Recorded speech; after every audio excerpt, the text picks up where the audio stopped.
শেষ পর্যন্ত এলাকে বাড়ি ফিরিয়ে নিয়ে এলো গোরা। দেখে রেগে গেল নেহা। হ্যাঁ বন্ধুরা, এমনটাই দেখা যাবে। তাই সম্পূর্ণ জানতে ভিডিওটিতে লাইক দিয়ে চ্যানেলটি সাবস্ক্রাইব করে দেখতে থাকুন। গল্পের শুরুতে দেখা যাবে গোরা অ্যাডভোকেট মুখার্জির সঙ্গে দেখা করতে আসে। তখন গোরা বলে, মিস্টার মুখার্জি, আপনি যে আমার কত বড় একটা হেল্প করেছেন কি বলবো। তখনই মিস্টার মুখার্জি বলে, হ্যাঁ মিস্টার সেন, আমি তো এখানে ছিলাম না, তারপরেও আমি বুঝতে পারছি আপনি সবকিছু করেছেন আপনার ওয়াইফের জন্য। কিন্তু আপনার ওয়াইফের জন্য, ওয়াইফের বাড়ির জন্য এত কিছু করেও আপনি কেন যে তাকে ডিভোর্স দিতে চাইছেন, আমি না সেটাই বুঝতে পারছি না। তখন গোরা কি বলবে বুঝতে পারে না। তারপরে দেখা যাবে অ্যাডভোকেট সেন বলে, আচ্ছা, আপনার ওয়াইফের কি অন্য কোনো জায়গায় অ্যাফেয়ার আছে বা কিছু? তখনই গোরা বলে, না না, ওরকম কিছুই না। আসলে আমাদের অন্য একটা প্রবলেম আছে। তাই আমি যে ওর বাড়ির জন্য স্টে অর্ডার বের করেছি সেটা প্লিজ বলবেন না। তখন মিস্টার মুখার্জি বলে, না না, বলবো না। তখনই মিস্টার মুখার্জি সেক্রেটারি আসার বলে, এলা ম্যাডাম আসছে। তখন গোরা বলে, এলা এখন? তখনই এলা অ্যাডভোকেটের চেম্বারে আসে আর গোরাকে দেখে চমকে যায়। তখন তো এলাকে দেখেই চিনে ফেলে বিক্রম। তারপরে দেখা যাবে এলা এসে গোরাকে বলে, আপনি এখানে? তখন গোরা কিছু না বলে এলার দিকে তাকিয়ে থাকে। ওইদিকে দেখা যাবে ঠাম্মি মন্দির থেকে আসে একজন গুরুদেবকে নিয়ে আর বলে, দেখো আমি কাকে নিয়ে এসেছি, গুরুদেবকে নিয়ে এসেছি, সবাই গুরুদেবকে প্রণাম করো। তখন সবাই মিলে প্রণাম করতে থাকে। ওইদিকে তখনই সংযুক্তা বলে, মা, ওনাকে আপনি কোথায় পেলেন? তখনই ঠাম্মি বলে, আমি পুজো দিতে গিয়েছিলাম, তখনই এই গুরুদেব সাধনা সিদ্ধি করে এসেছে। তারপর আমি যখন ওনাকে প্রণাম করলাম, তখনই উনি আমার ব্যাপারে, বাড়ির ব্যাপারে সব গড়গড় করে বলে দিল। জানো তো, তখনই বুঝতে পেরেছি এই গুরুদেব আমাকে সব কিছু সমাধান দিতে পারবে। তখনই নেহা সেখানে আসে আর গুরুদেব দেবের সঙ্গে চোখে চোখে ইশারায় কথা বলতে থাকে। অন্যদিকে দেখা যাবে এলাকে দেখেই বিক্রম বলে, ও আপনি তাহলে এলা সেন? তখন এলা বলে, না, আমি এলা বোস। আর আপনি তাহলে অ্যাডভোকেট বিক্রম মুখার্জি? তখনই বিক্রম বলে, হ্যাঁ। তারপরে দেখা যাবে বিক্রম বলে, আপনার সঙ্গে তো আমার আরেকবার এমনিতে দেখা হয়েছে। তখন গোরা বলে, দেখা হয়েছে মানে কি করে? তখন বিক্রম বলে, দেখা হয়েছে অন্যভাবে। তখনই গোরা বারবার জিজ্ঞাসা করলে এলা বলে, আচ্ছা মিস্টার সেন, আপনি কেন এরকম করছেন? ওনার সঙ্গে আমার দেখা হয়েছে, কিন্তু তার আগে আপনি আমাকে বলুন আপনি এখানে কি করছেন। তার মানে আমাদের বাড়ি যে স্টে অর্ডার বের করেছি সেটার পেছনেও কি আপনার হাত রয়েছে? আপনি কোনোভাবে হেল্প করেছেন? তখনই গোরা বলে, না না, আমি কেন হেল্প করব? আমি তো এখানে এসেছি আমার ব্যাপারে কথা বলতে, আমার আর আপনার ডিভোর্সের ব্যাপারে কথা বলতে এসেছি। উনি আমাদের যত তাড়াতাড়ি সম্ভব ডিভোর্সটা করিয়ে দেবে। তখন এলা বলে, ও হ্যাঁ, আমিও বা আপনার কাছ থেকে এটা আশা করছি কি করে? আপনার মতো মানুষের মন আছে নাকি? মন থাকতেই পারে না।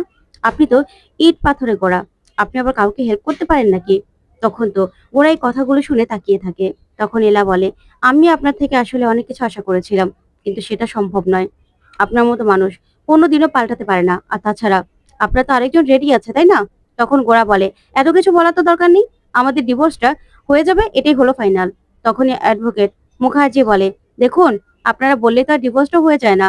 বিয়েটা যেমন এক কথাতে হয়ে যায়, এক সাইনে হয়ে যায়, কিন্তু ডিভোর্সটা কিন্তু এক সাইনে হয় না। বিয়েটা হলো 7 জন্মের ব্যাপার। তাই আইন বারবার করে সুযোগ দেয়। তাই এইভাবে আপনারা ঝগড়া লড়াই করবেন না। ওইদিকে দেখা যাবে গুরুদেবের কাছে গোড়ার কুষ্টি এনে দেয় সংযুক্তা আর বলে, দেখুন তো আমাদের গোড়ার ভাগ্যে কি আছে। তখন গুরুদেব বলে, ঘোর অমঙ্গল ছিল, অশনি ছিল, সে এখন কেটে গেছে। তখনই ঠাম্মি বলে, ঠিক বলেছেন গুরুদেব, ওই মেয়েটা আমার দাদু ভাইয়ের জন্য অশুভ ছিল, একটা অলক্ষী ছিল। তখনই গুরুদেব বলে, এখনো বিপদ আসতে পারে, তবে সুলক্ষণা একজন মেয়ে দেখে বিয়ে দিয়ে দিলেই এই বাড়ির বংশধর চলে আসবে। তখন তো ঐশী ভীষণ খুশি হয়ে যায়। ওইদিকে মেঘনার খটকা লাগে। তারপরে দেখা যাবে কিরেশ ঐশীকে বলে, ঐশী, তুমি কি বলছো বলো তো? তখনই ঐশী বলে, হ্যাঁ, দিদিভাই চলে গেছে, ভালো হয়েছে। তখন গুরুদেব বলে, হ্যাঁ, যে মেয়ে চলে গেছে ভালো হয়েছে, কিন্তু একজন শুভ, যে কিনা অনেক আগে থেকেই এই গোড়া সেনের সঙ্গে যুক্ত আছে, তাকে ওর জীবনে নিয়ে আসতে হবে। তখন ঠাম্মি বলে, এই তো, এই যে নেহা, আমার দাদু ভাইয়ের পুরনো বন্ধু, ওকে আমার দাদু ভাই ভালোবাসে। তখন নেহা বলে, গুরুদেব, আপনি আমাকে আশীর্বাদ করুন, আমি যেন গোড়াকে ভালো রাখতে পারি। তখন গুরুদেব বলে, হ্যাঁ, এই মেয়ে হলো সুলক্ষণা, একে যত তাড়াতাড়ি সম্ভব বউ করে এ বাড়িতে নিয়ে আসতে হবে। ওইদিকে দেখা যাবে বিক্রম গোড়া আর এলাকে বলে, দেখুন, আপনারা ঝগড়া করলে তো হবে না, আপনাদেরকে কোর্ট একসঙ্গে থাকার আদেশ দিবে। একই ঘরে একই ছাদের তলায় থেকে যদি আপনাদের মনে হয় যে আপনারা ডিভোর্স চান, তাহলে ডিভোর্স হবে। তখনই গোড়া আর এলা একসঙ্গে বলে ওঠে, হ্যাঁ, আমরা ডিভোর্স চাই। তখনই বিক্রম বলে, আগে থেকে তো দেখুন, দেখুন, 3 মাসের জায়গায় আমি 3 সপ্তাহ করে দিতে পারি। আপনারা ৩ সপ্তাহ একসঙ্গে থাকুন। তারপরেও যদি আপনাদের মনে হয় আপনারা একসঙ্গে থাকতে পারবেন না, তাহলে না হয় আমি বাকিটা দেখে নেব। তখন এলা বলে, "একসঙ্গে থেকেই কিন্তু আমরা ডিসিশনটা নিয়েছি মিস্টার মুখার্জি। তাই এখানে আর একসঙ্গে থাকার কিছু নেই। উনি তো আরেকজনকে বিয়ে করার জন্য আগ্রহে আছে। উনার বান্ধবী আছে তো। উনি আমার সঙ্গে কেনই বা থাকতে যাবেন, তাই না?" তখন গোরা বলে, "এত কথার তো দরকার নেই। আমাদের ডিভোর্সটা হয়ে যাবে, এটাই ফাইনাল। তারপরে দেখা যাবে।" ওরা আবার ঝগড়া করতে থাকে। তখনই দেখা যাবে বিক্রম বলে, "দেখুন আপনারা এভাবে ঝগড়া করবেন না। আপনাদেরকে একসঙ্গে থাকতে হবে, এটাই ফাইনাল।" তখন গোরা বলে, "দেখুন আইন তো আমি একটু আকটু জানি। এরকম আইন তো কোথাও নেই।" তখনই বিক্রম ঘাবড়ে যায়। মনে, মনে বলে, "এই আইন তো নেই। কিন্তু এগুলো যে আমাকে করতে হবে।" তখন বিক্রম বলে, "দেখুন কোর্টের অর্ডার আপনাদের মানতে হবে। না মানলে কিন্তু আপনাদের ডিভোর্সটা আটকে যাবে, ডিভোর্সটা আর হবে না। বুঝতে পেরেছেন?" তখনই গোরা মনে, মনে বলে, "না, এলাকে আমার জীবন থেকে যে করে হোক সরাতেই হবে। না হলে আমি আরো কষ্ট পাবো। এলাকে এবার আমার জীবনের সঙ্গে জড়ালে আমি আর ওনাকে ছাড়তে পারবো না।" তারপরেই বিক্রম বলে, "দেখুন তাহলে আপনারা একসঙ্গে থাকা শুরু করে দিন। তারপরের প্রসেসিং গুলো না হয় আমি ঠিক করে দেব।" তখন গোরা বলে, "দেখুন মিস্টার মুখার্জি আপনি কিন্তু বড্ড বাড়াবাড়ি করছেন। এইভাবে হয় না।" তখন অ্যাডভোকেট বলে, "আপনি অ্যাডভোকেট না আমি? বলুন তো? আপনাকে কিন্তু কোর্টের অর্ডার মানতেই হবে মিস্টার সেন।" তখন এলা আর গোরা কোনরকম কোনো উপায় পায় না। অ্যাডভোকেট মুখার্জির কথা মানতে রাজি হয়ে যায়। ওইদিকে দেখা যাবে ঠাম্মি গুরুদেবকে বলে, "গুরুদেব আপনার পায়ের ধুলোয় বাড়িতে পড়েছে আমার নাতির জন্য। আমি এই নেহা দিদিভাইকেই বেছেছি। ওর সঙ্গে ধুমধাম করে বিয়ে দেব।" তখনই মেঘনা বলে, "এসব বানোয়াট। উনি কোথা থেকে সাধনা করে এসেছে শুনি?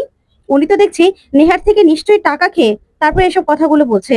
না হলে এলার নামে বদনাম করে উনি কিনা এখানে এই সাতচন্নিটার সুনাম করছে।" তখনই ঠাম্মি বলে, "দিদিভাই তুমি মুখ সামলে কথা বলো।"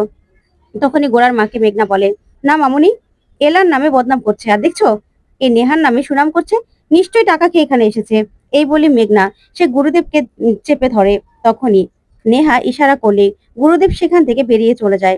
ওইদিকে দেখা যাবে ঠাম্মি তখনই মেঘনার উপর রেগে যায় আর বলে, "দিদিভাই তুমি এরকমটা কেন করলে? কেন করলে বলো?" তখন মেঘনা বলে, "তুমি বুঝতে পারছো না? এই যে এই মেয়েটা নেহা, ও মোটেও সুবিধার নয়। এই মেয়েটাই টাকা দিয়ে এনেছে।" তখন ঠাম্মি রেগে গিয়ে মেঘনাকে মারতে যায়। তখন দীপ্ত আটকায়। ওইদিকে নেহা বলে, "ঠাম্মি আমাকে কেউ কেন পছন্দ করে না কে জানে। আমি যাই করতে যাই সেটারই উল্টা মানে খোঁজে। দেখো না এখানে গুরুদেব এসে কি বললো না বললো সেজন্য আমাকে দোষারোপ করা হচ্ছে।" তখনই সংযুক্তা এই কথা শুনে চমকে যায়। তারপরে দেখা যাবে ঠাম্মি বলে, "আমার দাদুভাইকে আমি বিয়ে দেবই এই নেহার সঙ্গে। ওই সাতচুনিটাকে কিছুতেই এই বাড়িতে আমি আর আমার দাদুভাইয়ের জীবনে আসতে দেব না। কিছুতেই না। আমি যত তাড়াতাড়ি সম্ভব আমার দাদুভাইয়ের নেহার সঙ্গে বিয়ে দেব।" তখন দীপ্ত বলে, "না, এটা কোনোদিনও সম্ভব হতে পারে না। কিছুতেই এলার জায়গা অন্য কেউ নিতে পারে না।" তখন মেঘনা বলে, "হ্যাঁ, এলা দাদাভাইয়ের জীবনে আশীর্বাদের মতো। দাদাভাই এলাকেই রাখবে নিজের পাশে।" তখনই সেখানে গোরা আর এলা চলে আসে। আর তখনই এলা সবগুলো কথা শুনে চমকে যায়। তারপর দেখা যাবে ঐশী মনে মনে বলে, "এই দিদিভাইটা আবার কেন আসলো?" তখন ঠাম্মি গোরাকে বলে, "দাদুভাই এসো তুমি, তোমার সঙ্গে আমি নেহার বিয়ে দেব।" তখনই গোরার মা বলে, "না মা, সব ঠিক হয়ে গেছে। দেখুন আমাদের এলা মা আবার ফিরে এসেছে। এলা মা তুমি থাকবে তো এ বাড়িতে বলো?" তখন ঠাম্মি বলে, "না, এই মেয়েটা এই বাড়িতে কিছুতেই থাকবে না। খুব তো চিঠি লিখে এই বাড়ি থেকে বেরিয়ে গেছিল, আবার কোন সাহসে এই বাড়িতে এসেছে? হ্যাঁ?" তখনই এলা বলে, "আসতাম না আমি। এ বাড়িতে আমার থাকার কোনো দরকারই ছিল না। আসারও কোনো দরকার ছিল না ঠাম্মি। কিন্তু আমি যদি জানতাম এক বউকে তাড়িয়ে আরেক বউকে আনার জন্য আপনারা এত তাড়াহুড়ো করছেন, তাহলে তো ব্যাপারটা অন্যরকম হতো, তাই না?" তখনই ঐশী নিজের স্বার্থের কথা ভেবে এলাকে বলে, "আচ্ছা দিদিভাই, তুই দেখছিস তোকে এই বাড়িতে কেউ পছন্দ করে না। তারপরেও তুই কেন এখানে এসেছিস বলতো?" তখনই দেখা যাবে ঐশীকে কৃষ বলে, "আচ্ছা ঐশী, তুমি কি বলছো বলো তো? বৌদি এই বাড়িতে থাকবে। বৌদি দাদা ভাইয়ের ওয়াইফ। তাই বৌদির অধিকার আছে এই বাড়িতে থাকার।" ওইদিকে গোরা তাকিয়ে তাকিয়ে সবটা দেখতে থাকে। তখন মেঘনা বলে, "ঐশী একদম বাজে কথা বলবে না। এলা এই বাড়িতেই থাকবে। এই বাড়ি থেকে এলা কোথাও যাবে না। বুঝতে পেরেছো?" তারপরে দেখা যাবে কৃষও রেগে যায় ঐশীর উপর। ওইদিকে দীপ্ত সহ সবাই এলাকে বোঝাতে থাকে। তখন দেখা যাবে সংযুক্তা বলে, "কিন্তু এলা তুমি তো বাপের বাড়িতে চলে গিয়েছিলে। বাপের বাড়িতে বুঝি ঠাঁই হলো না না? গরিব মানুষ তো কোথায় আর খাওয়াতে পারবে তোমাকে?" তখন এলা বলে, "শুনুন কাকিমা, আমরা আগেও গরিবই ছিলাম, কিন্তু তাতেও কিন্তু আমাদের সম্মান খাওয়া দাওয়া কোনো কম ছিল না।" তখনই সেখানে গোরার বাবা চলে আসে। সেই বলে, "এই বাড়িটা না এলামারও। তাই এলামা নিজের অধিকার নিয়ে বাড়িতে থাকবে। যতদিন ইচ্ছে ততদিন থাকবে এই বাড়ি থেকে। এলামা কিছুতে যাবে না। এলামাকে এই বাড়ি থেকে কেউ বের করতে পারবে না। তখন রিমু বলে, হ্যাঁ, বৌদি এই বাড়িতেই থাকবে। তখনই নেহা বলে, আচ্ছা এলা, খুব তো এই বাড়ি থেকে বেরিয়ে গেছিলে, আবার কেন এই বাড়িতে ফিরে এসেছো শুনি? তখনই সেখানে বিক্রম চলে আসার এসেই বলে, আমার অর্ডারে আমি বলেছি তাই ওনারা একসঙ্গে থাকবেন একই ছাদের তলায়। তখনই গোরার বাবা বিক্রমের সঙ্গে কথা বলে। তখন বিক্রম বলে, হ্যাঁ, কোর্ট থেকে অর্ডার আছে, ওনাদেরকে একসঙ্গে থাকতে হবে।